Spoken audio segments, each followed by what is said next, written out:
right, so today we're at Wapiti Bean Co. We are going to take a tour with Candice Polovich, the owner and manager of Wapiti Bean Co. Thanks so much for coming in. Welcome. Thank you for having me.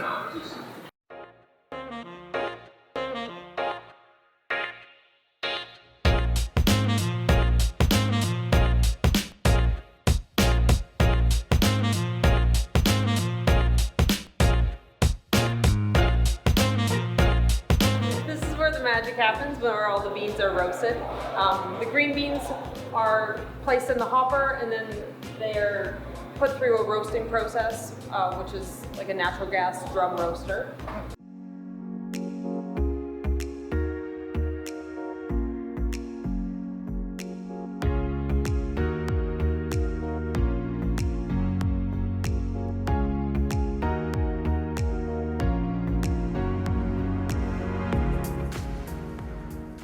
Shop set up at our house where I was roasting, and then just like getting into the farmers markets and doing lots of kind of the trade shows, which is I think where we met. And, it was a really fun way to get to know the community and meet lots of people and just talk about coffee like on a one-on-one, which was probably surprisingly it was the funnest way to start. If I could do it over, I'd do it exactly the same. Really? Yeah. Right from the garage?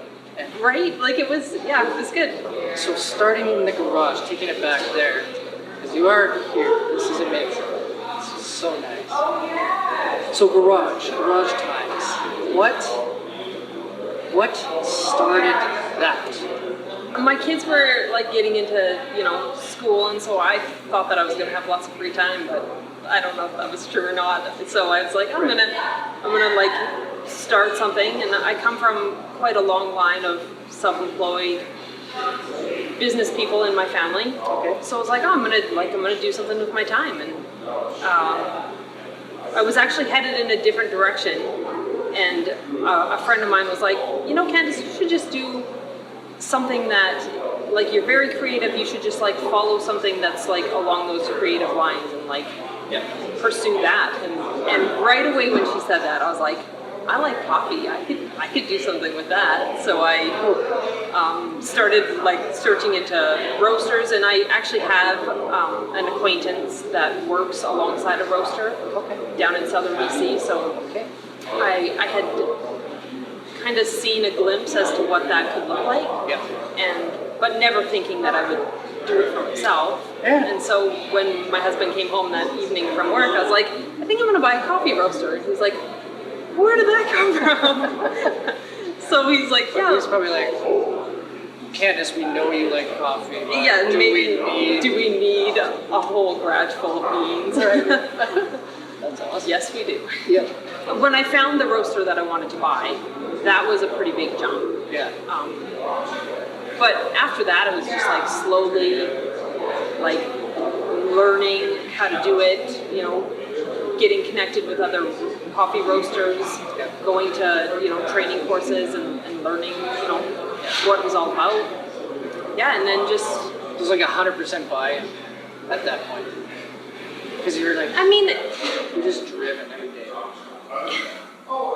Yeah, but I didn't know that this was going to be like what I was working towards. And still sometimes I come into work and I'm like, I don't know, like That's awesome. It's not, I didn't have like a clear, this is what it's going to look like. Sure. It was just finding something I loved and working towards making that into something.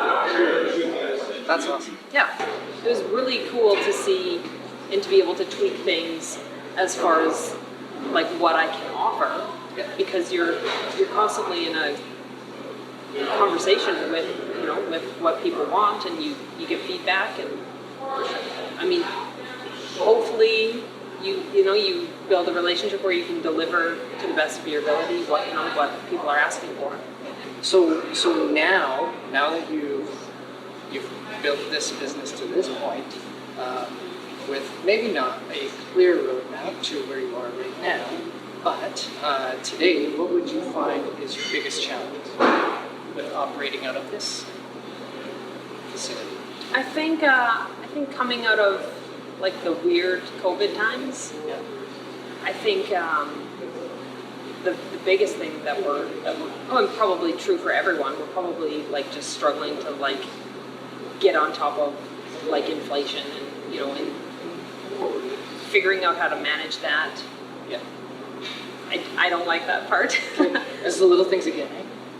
Like those little things Yeah, you're just well, to figure out. like it's a balancing act for sure. Yeah. I think the one thing about pursuing something that I was passionate about was not like I was quite surprised as to like how that would build my connection with the community. And like I had mentioned earlier, like I love seeing all the regulars come into the coffee shop, and I didn't really anticipate how much I would love building those small, and these you have these small interactions with a customer, and then a little while later it's built into like this friendship, and then you see them downtown, and they come into the coffee shop, and it's been a very cool experience just to That's neat. Yeah. just to engage with the community on that kind of level. Like, Yeah. Your influence on the community. Start like, yeah, I mean, positive influence. it's been a lot of fun. I don't know. That's neat. I really like it. Or do you see a bigger vision for this business? And I know you kind of are like, oh, Yeah, no, I now think where you're at, is it like, this is good, this is what I want, this is doing the impact on the community that I see? Or is there something bigger in Candace's vision? Or walking in? I think growing up in like northern Alberta, I think I like good coffee, so I'm like, I wish there was good coffee in like lots of little communities. So to develop something where that was accessible for for people to have good coffee would be so fun to be a part of that. But I'm not ready to open up little coffee shops in every community. Absolutely. Yeah, That's cool. maybe I'll franchise it one day. I don't know. You're not done. Yeah. You're not done. Awesome. Well, thank you so much for your time. Yeah. And I know you're doing a great job. And Well, thanks so much for. my mother-in-law comes here all the time. Oh, okay. You probably know my name too. It's Helen. Oh, really? Yeah. That's your mother-in-law? Yeah. That's so fun. Yeah. See, this is what I love about Brown Prairie.